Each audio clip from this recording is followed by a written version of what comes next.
On a quiet winter morning, as snow fell softly over an empty street, a retired veteran walked past an elderly woman digging through trash for food.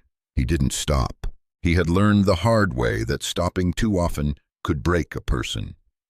He had survived by keeping his eyes forward, by believing someone else would help. But then his German shepherd stopped. Not suddenly, not loudly, just refused to take another step. What the man didn't know was that this pause, this single moment of stillness, was not an accident. It was the answer to a prayer whispered years ago by a woman who had been forgotten and by a man who had once helped her and walked away too soon. This is not a story about guilt or coincidence. This is a story about quiet miracles, about faith that waits, and about how God works not through thunder, but through staying. Before we begin, tell us where you're watching from, and if this story touches your heart. Subscribe for more stories of compassion, faith, and lives changed when someone chooses not to walk away. Snow fell in thin, deliberate strands over the frozen sidewalks of Duluth, Minnesota, drifting sideways in wind that smelled of lake salt and cold metal, the kind of winter air that pressed into bone and stayed there. Eamon Crowley walked with the measured pace of a man who had learned long ago how to conserve energy. At 55, he no longer wore a uniform, but his body still carried the discipline of years in service. His shoulders were broad but not bulky, built more from repetition than strength training. His back remained straight even when fatigue tugged at it, as if posture were no longer a choice, but a habit burned into muscle. His face was angular, marked by a square jaw, softened only slightly by a neatly trimmed beard peppered with gray. A thin scar traced the edge of his left cheekbone, the remnant of a long-forgotten incident he never talked about, not because it hurt, but because explaining it felt unnecessary. His hair was dark, cut short, receding just enough to remind him of time's quiet persistence. His eyes, a deep, muted hazel, rarely rested. They scanned instinctively, not with suspicion, but with readiness. Eamon had once believed readiness was the same as control. Experience had taught him otherwise.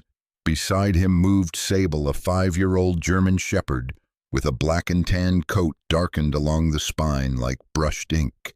The dog's body was lean and athletic, muscles coiled beneath thick fur, built for endurance rather than brute force. His ears stood erect even in stillness, and his amber-brown eyes held a calm intelligence that suggested consideration before action. Sable did not pull on the leash. He did not lag behind. He moved in quiet alignment with Eamon's stride, not out of obedience alone, but mutual trust.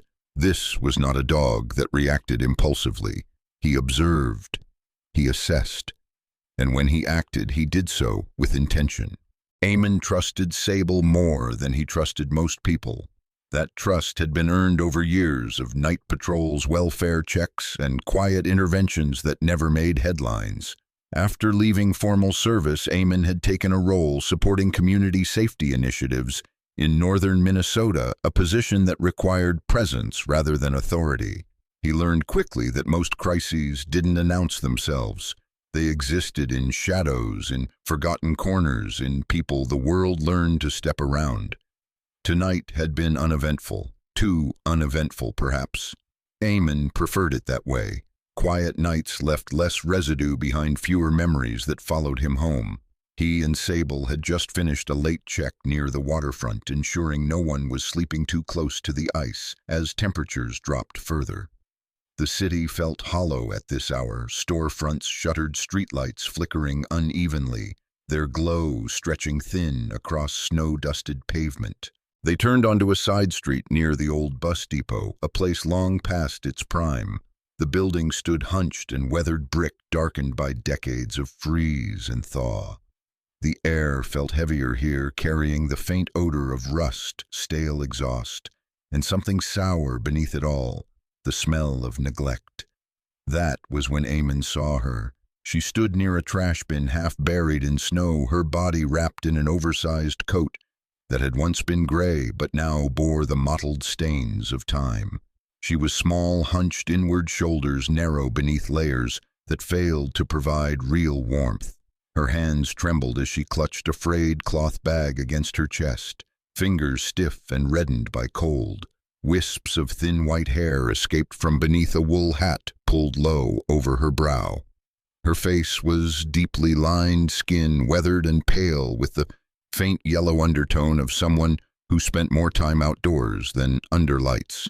Her eyes were watery but alert, a pale blue dulled by exhaustion rather than age. She did not hold out a hand. She did not raise her voice. When she spoke, it was barely louder than the wind. Anything warm, she said, not pleading, simply stating a need, just something to get through the night. Eamon felt the familiar tightening in his chest, the reflexive urge to compartmentalize. He had seen this scene countless times in different forms. People on the edge system stretched thin, compassion rationed like fuel. He had learned the cost of stopping every time. It hollowed you out faster than poverty ever could. So he did what he had trained himself to do. He kept walking, or tried to. Sable stopped, not abruptly, not aggressively. The dog simply halted, his body stiffening as his head lifted slightly. His nostrils flared, drawing in a slow, deliberate breath. His ears angled forward, not in alarm, but in focus. He did not bark. He did not growl. He did not pull against the leash. He just stopped. Eamon took one more step before the tension registered. The leash drew taut in his gloved hand. Reflex kicked in before thought. He gave a short, corrective tug, the kind that usually brought immediate compliance. "Heel," he said quietly, his voice even controlled. Sable did not move. Eamon frowned, more confused than irritated. Sable ignored commands rarely, and only under specific circumstances, immediate danger, conflicting priorities, or vulnerable individuals requiring attention. This situation fit none of those categories. The street was empty, quiet, still. "Sable," he said again, firmer this time. "Nothing." The dog's posture shifted subtly. His weight leaned forward, chest expanding as he lowered his center of gravity. Then, with deliberate calm, Sable folded his front legs and lay down on the frozen pavement, his body angled toward the elderly woman, head lifted, eyes steady. Eamon froze. That behavior was not trained. It was instinctive, reserved for moments when Sable identified someone as non-threatening, yet significant: children, injured civilians, people emotionally tethered to Eamon himself. This was recognition, not obedience. Eamon felt his pulse quicken, an unwelcome heat spreading beneath his ribs. He shook his head slightly, as if dislodging a thought before it could take shape. "No," he muttered under his breath, not to the dog, but to himself. He followed Sable's gaze back to the woman. Up close, he noticed details he'd initially dismissed. The way she rocked faintly on her heels, a small unconscious motion meant to generate warmth. The way her lips moved silently, as if counting breaths.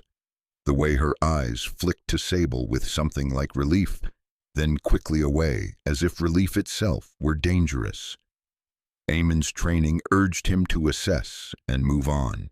His instincts, long buried beneath layers of restraint, whispered something older and far more inconvenient. He tightened his grip on the leash, then loosened it again, unsure which action felt more honest. Sable remained still, his presence quiet but resolute, a living boundary between Eamon and the choice he was trying not to make. In that moment, with snow thickening around them and the city holding its breath, Eamon felt something press against his chest, not forceful, not loud, but insistent, like a hand, warm and steady, saying without words, "Don't walk away." Not this time. He stood there, suspended between habit and conscience, between survival and memory, while Sable, unmoving at his side, had already decided.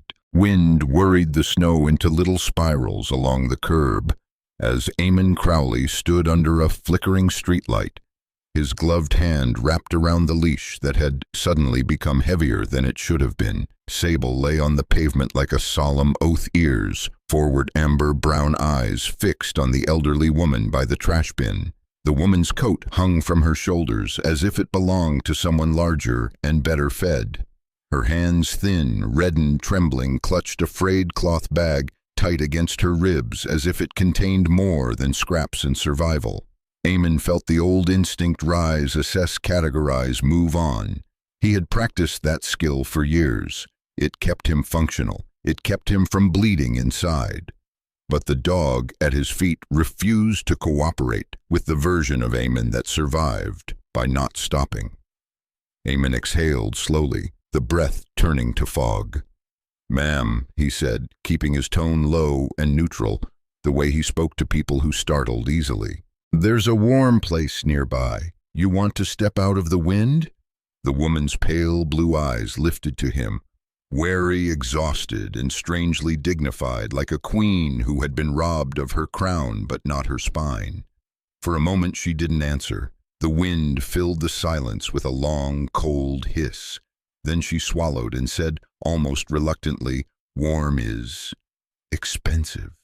Her voice was thin and rasped by cold and disuse, but steady. Eamon shook his head once. "Not tonight. Not for you." She watched him, suspicion flickering like a match that didn't want to catch.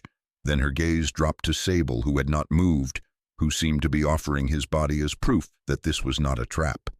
The woman's posture softened by a fraction. "He's a good one," she murmured.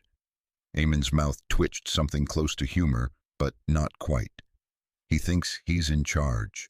That earned the smallest change in her expression, a faint lift at one corner of her mouth, quickly hidden as if smiling cost her something. "I'm called Marin," she said, after a beat, as if trading information made the world safer. "Called that by who?" Eamon asked gently. Her fingers tightened on the cloth bag. "By me," she admitted. "It's the name I use. The other one, I don't use it anymore." She paused and her eyes went distant. "It hurts." Eamon nodded once, accepting it without pushing. Names, he knew, were not just labels. Sometimes they were scars.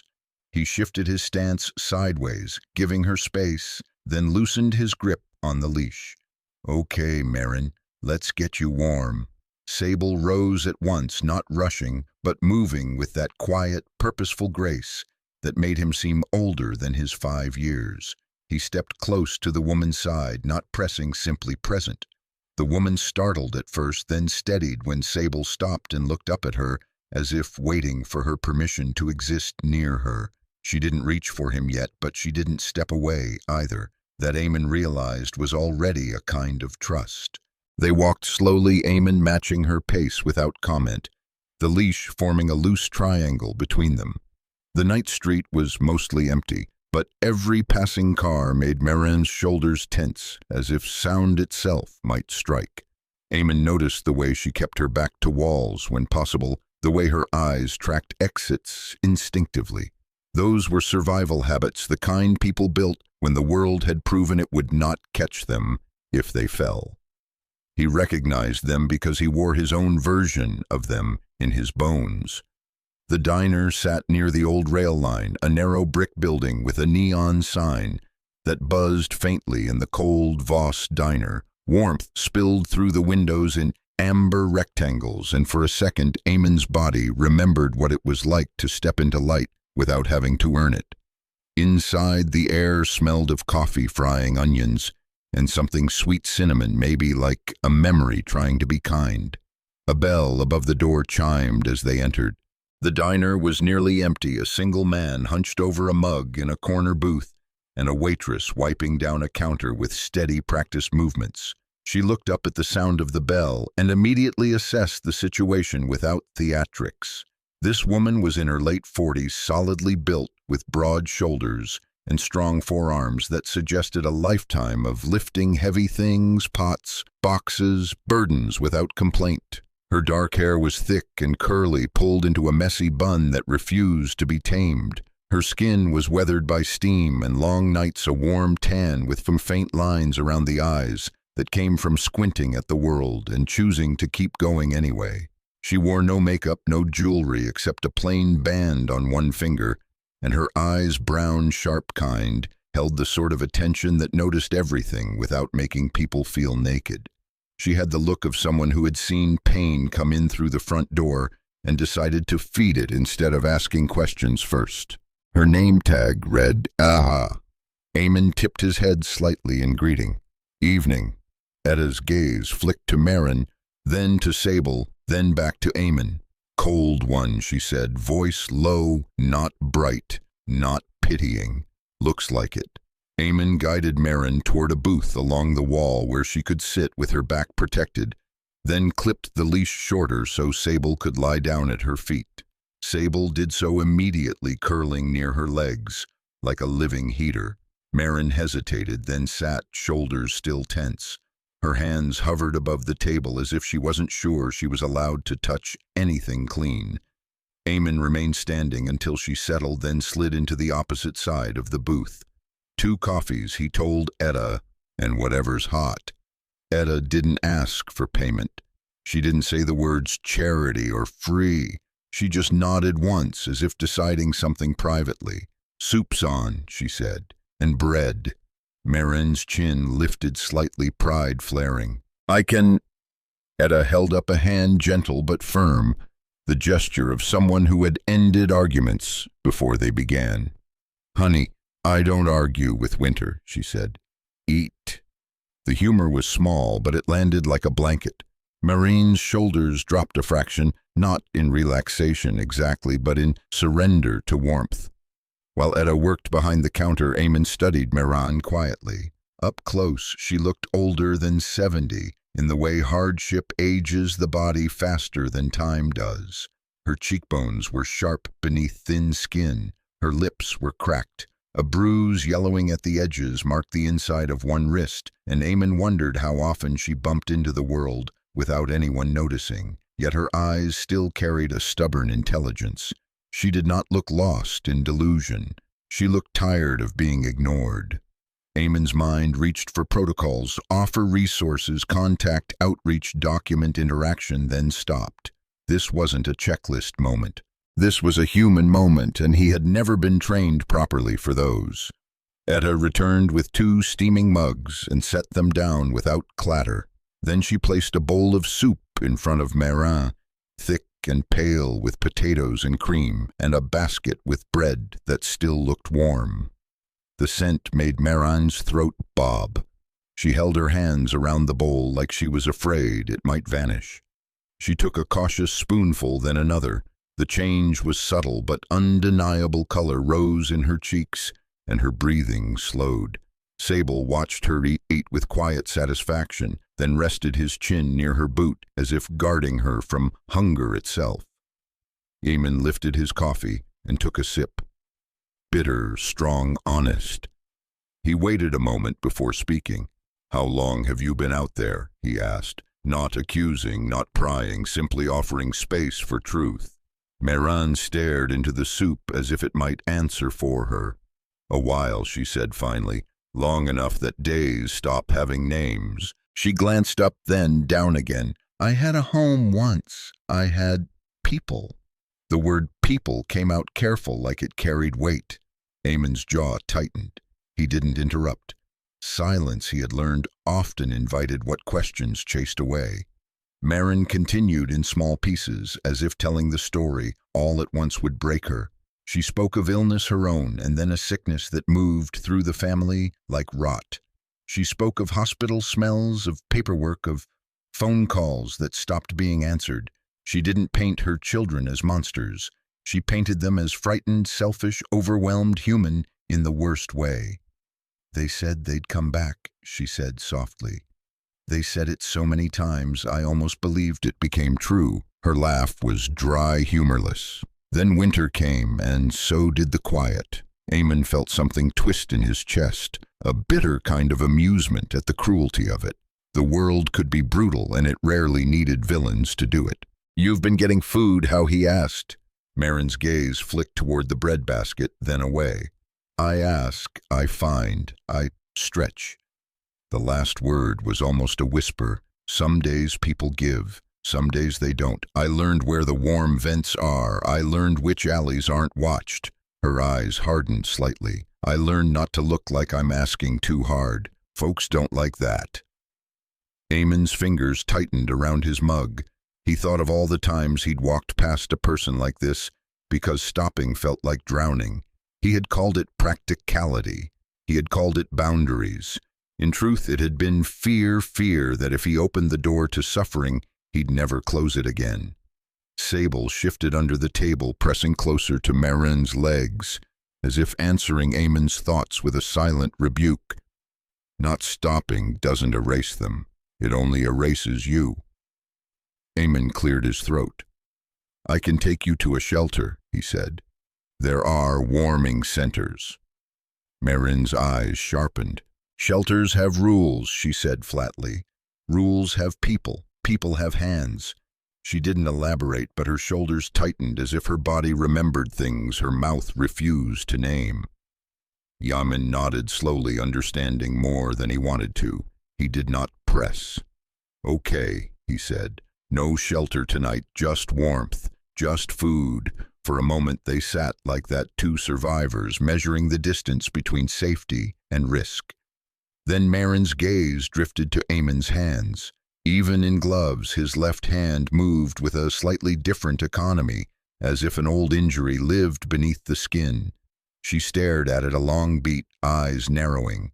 Eamon felt the attention and tensed the way he always did when someone looked too closely. Marin's voice came quiet, uncertain. That scar, she said, nodding toward where his glove cuff lifted slightly. On your hand. Eamon instinctively pulled his wrist back, then stopped himself. Yeah, he said. Old. Marin leaned forward a fraction, and the diner light caught the wet sheen in her eyes. I've seen a hand like that, she whispered, shade. A man, big shoulders, grabbed me, lifted me, carried me out of something loud. Sirens, snow, a flash of red-blue light. Her breath shook. His hand looked like yours. Same mark. Like the skin got pinched by something sharp. Eamon went very still. His mind searched through years of nights, calls, accidents, storms. Nothing surfaced cleanly. He didn't remember lifting an old woman from wreckage. He didn't remember a hand like that, in the context she described, but the way she spoke, fragmented sensory anchored in fear, sounded like memory, not invention. He opened his mouth to respond, then found no words that didn't feel like lies. Across from him, Marin stared at him as if she had thrown a stone into a frozen lake and was waiting to see where the crack traveled. Under the table, Sable lifted his head, his ears pricked. His gaze moved from Marin to Eamon, and back again, steady, intent, like a witness in a courtroom. Eamon's throat tightened. I don't remember, he admitted, voice low. Not yet. Marin's shoulders sagged. Disappointment and relief tangled together. It was a long time ago, she murmured, as if forgiving him and herself at once. Eamon stared at his coffee, then at the steam curling upward, like ghosts refusing to leave. He felt the old part of him, the part that survived by detachment, trying to shut down, to file this away as coincidence, as confusion, as nothing he needed to own. But Sable's posture said otherwise. The dog remained pressed to Marin's legs, calm and watchful, as if he recognized a scent not just of the body, but of a past that had unfinished business. Eamon lifted his eyes to Marin. She looked smaller in the booth, but not broken. Her hands were wrapped around the warm bowl, and for the first time since he'd seen her by the trash bin, she looked like a person again, not a shadow. Eamon felt the hand of that invisible winter god memory conscience, whatever it was, press again against his chest. He realized with a quiet dread and an even quieter hope that tonight had already changed shape. He had not simply stopped. He had stepped into something that might require him to keep stopping over and over until the world made sense again. Outside, snow continued to fall, patient as fate. Inside, Sable's steady presence made it impossible for Eamon to pretend this was just another night. Sleep never came. It hovered at the edges of Eamon Crowley's consciousness like a promise that didn't intend to keep itself. He lay fully clothed on the narrow couch in his apartment, boots lined neatly by the door, out-of-habit jacket folded with unnecessary precision. Outside, the wind scraped ice against the windows, and each sound felt like a question he hadn't answered. Somewhere in the dark, Sable lifted his head, ears pricked, sensing the tension in his handler's breathing. Eamon sat up slowly, rubbing a hand over his beard, feeling the familiar ache in his shoulders that came not from age but from memory pressing too hard. By the time dawn thinned the night into a pale gray, the decision had already been made. He drove north toward Two Harbors with the heater low and the radio off. Snowbanks lined the highway like unfinished thoughts pushed to the side but never gone. The sky was a flat, merciless white, the kind that erased edges and depth, turning distance into illusion. Eamon kept both hands on the wheel posture, rigid eyes fixed forward, though his mind drifted backward against his will. 8 years ago. That was the number that refused to leave him. 8 winters ago, there had been a storm bad enough to shut down roads and fracture routines.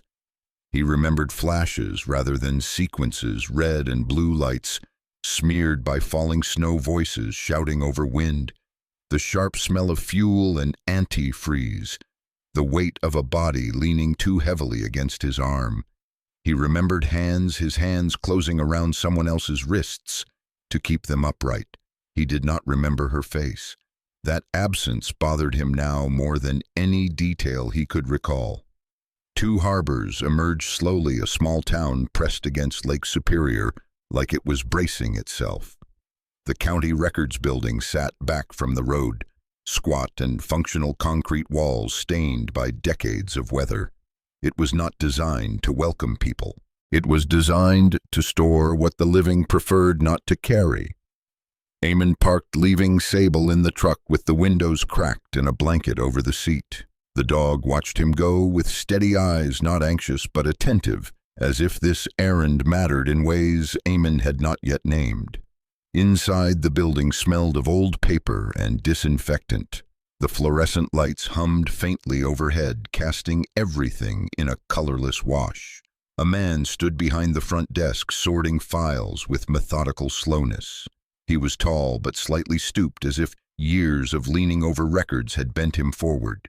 His frame was thin, almost fragile clothes hanging loosely from narrow shoulders.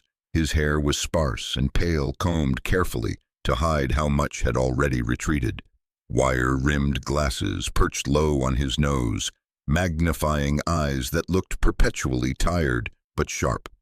This was Silas Rook, the archivist. He had the demeanor of someone who lived among other people's endings long enough that he spoke softly out of respect for them. Eamon introduced himself, voice steady despite the tightness in his chest.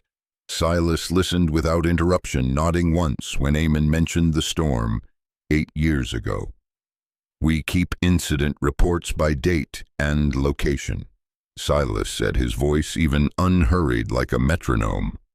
"Not all of them get revisited." There was no judgment in that statement, just fact. He led Eamon down a narrow corridor, lined with metal cabinets, each drawer labeled in neat block letters. The sound of their footsteps echoed too loudly in the confined space. Silas pulled a drawer and slid it open with care. "Bus accident," he murmured, scanning. "Winter storm, multiple injuries, 1 fatality." He paused, then withdrew a thin folder, thinner than Eamon expected. That struck him first. He had always imagined that tragedies occupied more space. The folder's lightness felt like an accusation.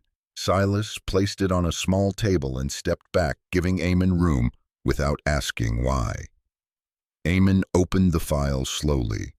Photographs were clipped to the inside cover. A bus tilted at an angle near a ravine, guardrails bent like wire tire tracks, disappearing into snow.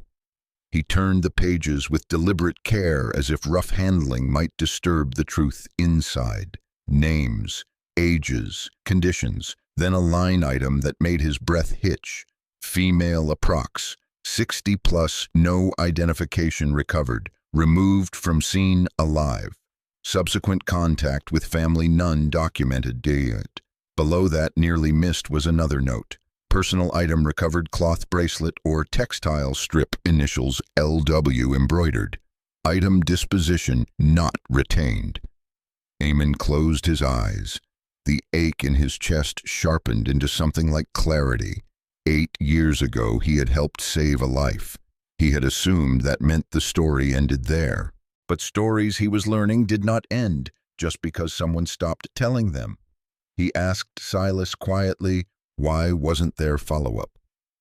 Silas adjusted his glasses, expression unchanged. There was no error to correct, he said. The case wasn't closed. It was archived. We don't close what we can't finish. The words landed with unexpected weight. Archive, not closed. The difference felt enormous. Eamon copied the relevant pages with Silas's permission, hands steady despite the tremor in his chest. When he stepped back outside, the cold air bit harder than before, as if winter itself were offended by what he had uncovered. He sat in the truck for a moment before starting the engine, forehead resting briefly against the steering wheel. Sable shifted in the back seat, sensing the shift in his handler's scent. Eamon exhaled slowly, then turned the key. The drive back to Duluth felt longer, heavier. When he reached the diner, the sky had darkened again. Afternoon bleeding into early evening. Etta Voss looked up from the counter when he entered, her eyes reading his posture the way some people read weather. "You look like you wrestled a ghost," she said quietly. Eamon nodded once. Something like that. He didn't explain. Etta didn't ask. She gestured toward the back. "She's here." Marin sat in the same booth as before, wrapped in the same coat, but she looked different in the light. Smaller, more contained. Sable crossed the room immediately, tail low and steady, and settled near her legs as if resuming a duty left unfinished. Marin's hand found his fur without conscious thought, fingers curling into the thick warmth. When she saw Eamon, her eyes searched his face, cautious but curious. "You went somewhere," she said. It wasn't a question. Eamon slid into the booth, placing the copies on the table but not opening them yet. "I drove north," he said, "to Two Harbors." Her fingers stilled. The name landed between them like a dropped plate. "I looked at old records," he continued, voice careful. "From the storm," Marin swallowed, throat working. "I don't remember everything," she said softly. "Just noise. Cold. Hands." Her gaze lifted to his. Strong hands. Eamon met her eyes. For the first time, he didn't look away. "I think I was there," he said. "I think I helped pull you out." Silence stretched fragile and charged. Marin's breath came faster, then slowed as she pressed her palm flat against the table, grounding herself. Then why, she asked, not accusing, just aching, did I end up alone? The answer hurt more than any accusation could have. Eamon felt it settle into his bones. "Because I left," he said quietly. "I assumed the rest would be handled. I assumed paperwork meant people." Marin closed her eyes. When she opened them, they were wet but clear. "That's how it happens," she said. "Everyone assumes someone else will finish the job." Eamon reached into his pocket and withdrew the folded copies. He turned one page so she could see the line without forcing her to read the whole thing. "This was noted," he said. A piece of cloth, initials. He didn't touch her bag. He didn't need to. Marin's hand moved on its own, opening the frayed fabric just enough to reveal the old textile strip, faded but intact. The letters LW were barely visible now, but they were there. Her breath hitched. "I kept it," she whispered. "I don't know why. It's just proof that I was someone before." Eamon nodded. "You still are." The words felt inadequate, but they were true. In that moment, Eamon understood the cruel turn fate had taken. He had saved her life, then failed to shepherd it back into the world. That failure had not been malicious. It had been ordinary, and that somehow made it worse. Sable pressed closer to Marin's legs, his presence steady, forgiving in a way humans rarely managed. Eamon leaned back slightly, giving her space. "I can't change what happened," he said. but I won't walk away from it again." Marin studied him for a long moment, weighing sincerity against history. Finally, she nodded once. "Then stay," she said. "Just stay long enough this time." Outside, snow began to fall again, soft and persistent, erasing edges without erasing truth. Inside the diner, Eamon felt the story tilt not toward rescue or redemption, but toward responsibility. This was the turn, not the dramatic kind, but the quiet one, where a life could slip either deeper into forgetting or slowly, carefully back into light. Morning came without ceremony. Snow fell lightly over Duluth, the kind that softened edges instead of burying them, turning the city pale and quiet beneath a low gray sky. Daylight revealed truths the night had only suggested, and Eamon Crowley knew this chapter would require light, not shadows. He did not want this to become a hunt. He did not want raised voices, slammed doors, or the hollow satisfaction of blame. Eamon understood something that had taken him decades to learn: not all harm was done with malice. Some of it came from fear dressed up as practicality. Some of it came from people who chose distance because closeness demanded more than they believed they had. Eamon sat at the corner booth of the diner with Etta Voss and Marin. Sable lay at Marin's feet, head resting against her boot, eyes half-lidded but alert. Etta stood with her arms folded loosely, her broad shoulders relaxed, but her posture attentive, like a woman ready to step in if the ground gave way. In the morning light, Etta's strength was more apparent, not loud or imposing, but steady. Her hands were roughened by years of work nails, trimmed short skin, warm-toned and resilient. She had the look of someone who had learned early that gentleness worked best when backed by resolve. Across from them sat Drea Quill, the social worker Etta had quietly called the night before. Drea was in her early 40s, tall and slender, with long ash-brown hair pulled into a low braid that rested against the back of her coat. Her face was angular, cheekbones sharp, but softened by a calm mouth that rarely rushed to speak. Her skin was a deep olive, weathered slightly by years spent moving between offices and streets. Her eyes, dark, observant, carried patience rather than pity. When she listened, she did so with her entire body leaning forward, just enough to signal presence without pressure. People often described Drea as gentle, but Eamon recognized the truth beneath that word. She was gentle because she was unbreakable. "We'll go slow," Drea said quietly, hands wrapped around a mug of untouched coffee. "No confrontations, no accusations. Information first." She glanced at Marin. "And you decide how far this goes." Marin nodded once. Her face looked older in daylight, the lines deeper, the fatigue more visible. But there was something new as well, an uprightness that hadn't been there before. Being seen had weight. Sometimes it straightened a spine. Records led them to a name Marin had not spoken aloud in years: Leora Wren, retired nurse, born in Minnesota, 2 adult children. The name sat between them like a recovered artifact. Marin did not flinch when she heard it. She simply closed her eyes for a moment, then opened them again. "That was me," she said, not with pride, not with grief, with acknowledgement. Drea handled the logistics. Phone calls, emails, quiet confirmations. She did not push. She presented facts and waited. It took time, but eventually responses came.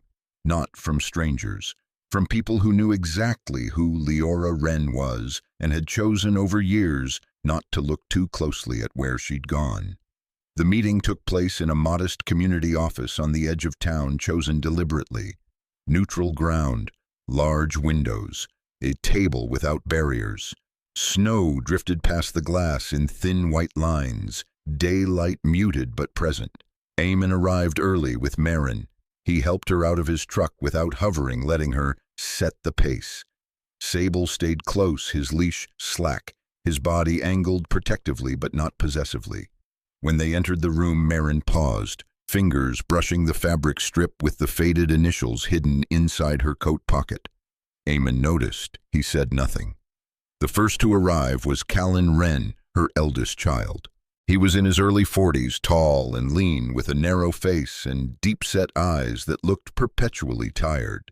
His hair was dark, but thinning at the temples, beard trimmed short with the faint unevenness of someone who shaved out of obligation rather than care. He wore a winter coat too light for Minnesota cold and kept rubbing his hands together as if he couldn't get warm. His posture suggested someone accustomed to leaving early, avoiding scenes, choosing exits over conversations.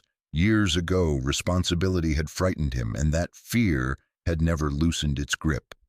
The second was Maria Holt, her younger child, late 30s, shorter than her brother, with a fuller build and sharp features softened by expressive eyes. Her hair was chestnut brown, pulled into a tight ponytail, strands already slipping loose. She wore makeup carefully applied and already smudged beneath her eyes, as if emotion had begun eroding it long before she reached the room. She carried herself with tensioned shoulders, tight hands clenched around a purse strap. Unlike her brother, Maria had not learned to detach. She had learned to bury. When they saw Marin, both froze. Time stretched. For a brief, terrible second, Eamon thought neither would speak. Then Maria's breath hitched sharp and audible, and her hand flew to her mouth. "Mom," she whispered, voice breaking on the word like it hadn't been used in years. Callan swallowed hard, jaw tightening, eyes darting to the floor, and then back up as if looking directly at his mother might expose something he'd spent years hiding from himself. Marin Leora did not rush toward them. She did not cry out. She simply stood there, small but unbowed, Sable seated at her side like a sentinel. Eamon stepped back slightly, physically removing himself from the center. This was not his moment to control. Drea spoke first, her voice level and calm. "Thank you for coming. We're here to talk, not to accuse." Her gaze moved deliberately between the siblings. "Your mother has been living without stable housing. She was found during a severe winter storm." Maria began to cry immediately, shoulders shaking. "We looked," she said through tears. "At first, after the hospital, after everything got complicated." Her words tangled, guilt and defense colliding. "I didn't know where to look anymore." Callan's voice was quieter. I thought she chose it." He winced as soon as the words left his mouth. "That she didn't want to be around us, around doctors, around decline." Eamon watched their faces closely. He did not see cruelty. He saw fear, fear of sickness, fear of aging, fear of becoming the one left behind. He recognized it because he had carried the same fear, simply expressed it differently. Marin listened without interrupting. When they finished, she nodded slowly. "I don't think you meant to hurt me," she said. Her voice was steady, not cold, not forgiving, just honest. "But you did." Silence settled, heavy but not hostile. Maria sank into a chair, hands trembling. "I was scared," she admitted. "Every visit felt like a rehearsal for goodbye. Hospitals, medications. I couldn't watch you disappear." Her face crumpled. "So I disappeared first." Callan pressed his palms together, elbows on the table. "I told myself you were better off without us," he said. "That you were strong, independent. I made it easier by believing that." Marin met his gaze at last. "Strength doesn't mean I didn't need you," she said. Then came the sentence that stopped the room. "I didn't need heroes. I just needed you not to turn me invisible." No one spoke. Sable chose that moment to sneeze sharp, sudden, indignant. The sound broke the tension like a dropped glass. Maria let out a wet, startled laugh through her tears. Even Callan's mouth twitched before he could stop it. Eamon felt something in his chest loosen just a fraction. Sable shifted his weight and settled again at Marin's side, tail thumping once against the floor as if punctuating the moment with a practical note. Emotion acknowledged, situation stabilized. The meeting did not end in embraces. It ended in something quieter and harder, acknowledgement.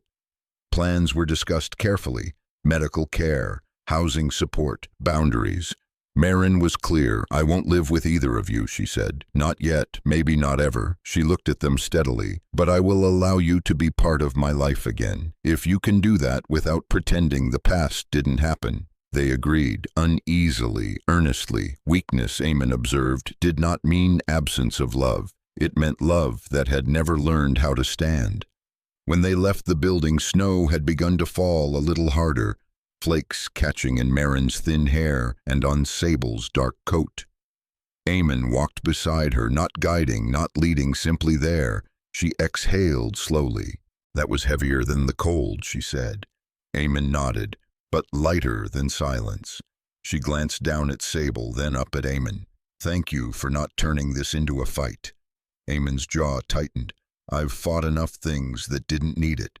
He paused. This needed staying. Outside, the city continued as it always had, but something essential had shifted.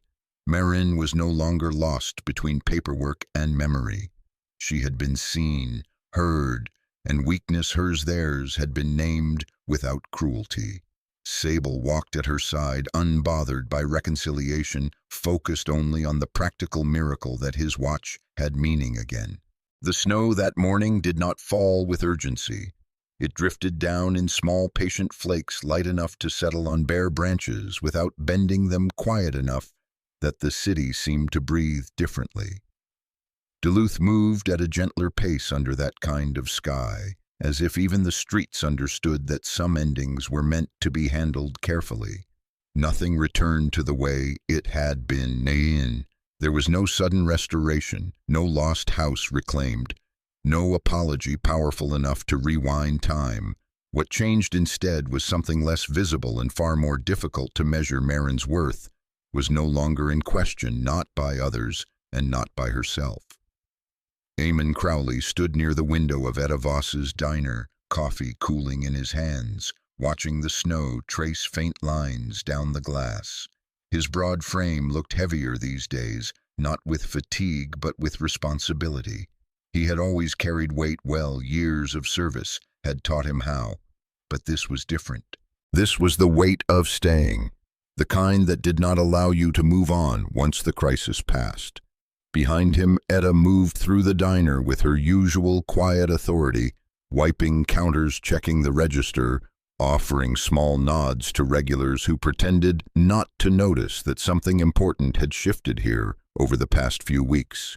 She had not asked for credit. She never did. Her strength lived in the spaces between actions, in the way she made room without announcing it.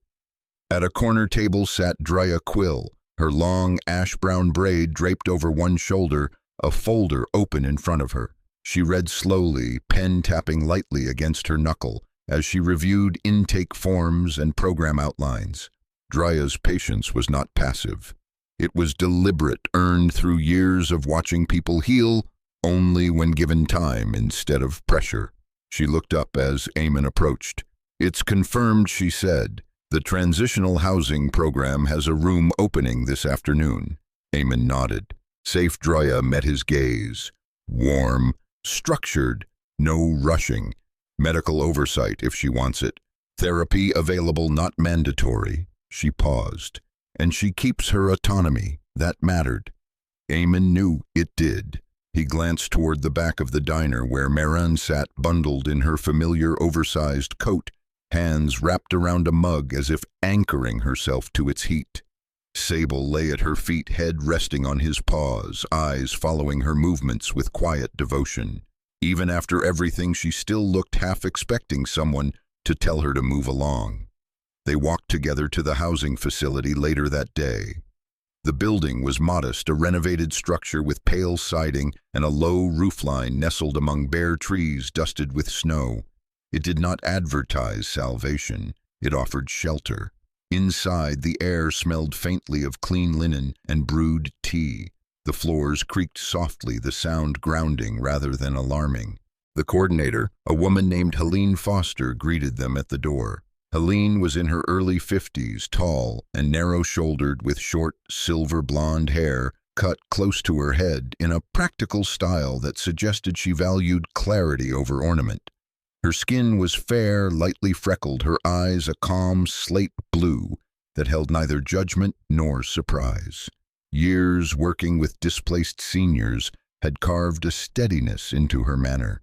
She spoke gently, but never condescendingly. "We take things one day at a time here," Helene said, walking them down the hallway. "No expectations beyond safety and respect. You set your own pace." Marin listened without comment, her gaze taking in the space cautiously. A small room waited at the end of the hall, a single bed with a thick quilt folded neatly at the foot, a chair by the window, a small dresser. Nothing fancy, nothing temporary either. The window looked out onto a row of snow-covered pines, their branches swaying slightly in the breeze. Marin stepped inside and stood very still. Eamon did not rush her. He stayed near the door, hands loosely at his sides, the way he had learned to stand near people who might bolt if crowded. Sable padded in after her, circled once, then lay down near the chair, his presence filling the space with a quiet certainty that this room was now claimed. Marin's breath shuddered. "No one's going to make me leave," she asked, not looking at anyone in particular. Helene shook her head. "Not unless you choose to." That was when Marin sat down slowly, carefully on the edge of the bed. Her shoulders sagged as if gravity had finally found her. For a long moment she simply sat there, hands resting on her knees, eyes fixed on the quilt. Then she leaned forward and pressed her palms into the fabric, fingers trembling. "It's warm," she whispered. Eamon felt something tighten behind his ribs. He looked away, focusing on the frost along the window pane, giving her the dignity of privacy, even as she claimed something that should never have been denied her in the first place. The days that followed did not unfold like a montage. Healing rarely did. Marin learned to eat slowly, to stop when she was full, rather than when the food ran out. She slept in short stretches at first, waking at the smallest sound, hands clutching the blanket, as if afraid it might disappear. Over time, the hours lengthened. The tension in her shoulders eased. Sable visited often.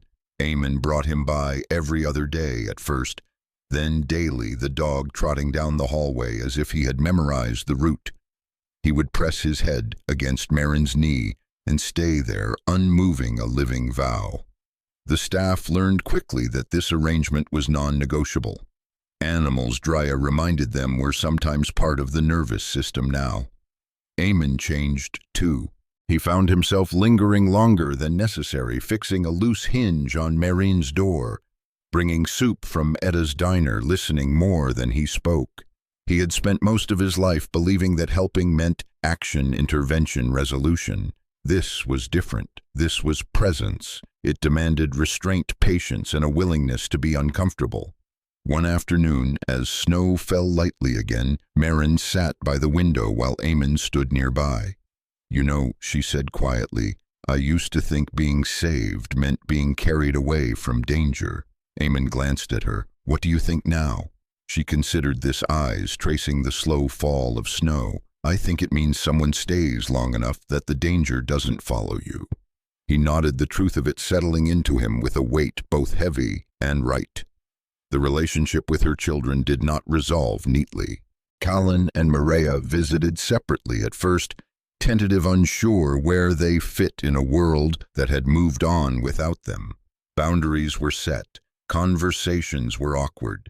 Some days ended in silence rather than closure, but something essential had shifted. Marin was no longer invisible.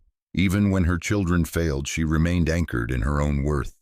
Eamon watched these interactions from a distance, resisting the urge to intervene. He had learned his role was not to fix, but to witness, to ensure no one was erased again through neglect or convenience.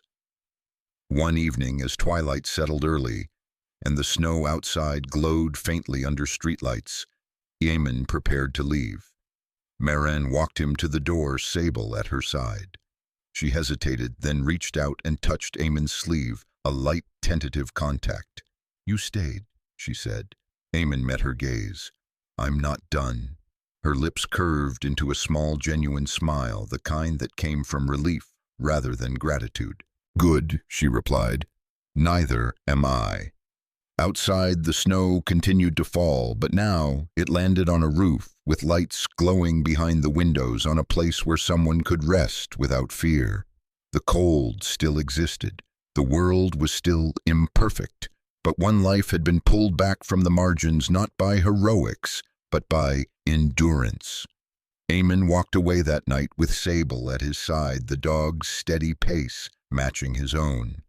He understood finally that the lesson he had been avoiding all these years was simple, and merciless stopping was only the beginning. Staying was the work. Sometimes we expect miracles to arrive like thunder, loud, undeniable, impossible to ignore. But God often works differently. Sometimes the miracle is a pause you didn't plan to take, a path you almost walked past, a heart or even a loyal dog that refuses to move forward until you look back. In our daily lives, we rush. We learn how to survive by not stopping, by telling ourselves that someone else will help, that tomorrow will be better, that we've already done enough. But this story reminds us of a quiet truth. People don't break only from hunger or cold. They break when they are treated like they no longer matter. And healing doesn't always begin with being rescued. Sometimes it begins when someone chooses to stay, to listen, to see, to prove through presence, not promises, you are not invisible. If you believe in God, you may see His hand here, not in spectacle, but in timing, instinct, compassion, and love that refuses to disappear. What was lost was never forgotten. What was broken was never beyond His reach. As you return to your own life, your routines, your streets, your passing moments, remember this. The miracle you're waiting for may already be asking you to slow down, to care, to stay just a little longer. If this story touched your heart, please share it with someone who may need hope today. Leave a comment and tell us what moment stayed with you the most or where you're watching from. And if you believe in stories of healing, second chances, and quiet faith, don't forget to subscribe to the channel so we can continue walking these journeys together. May God bless you, protect you, and guide your steps.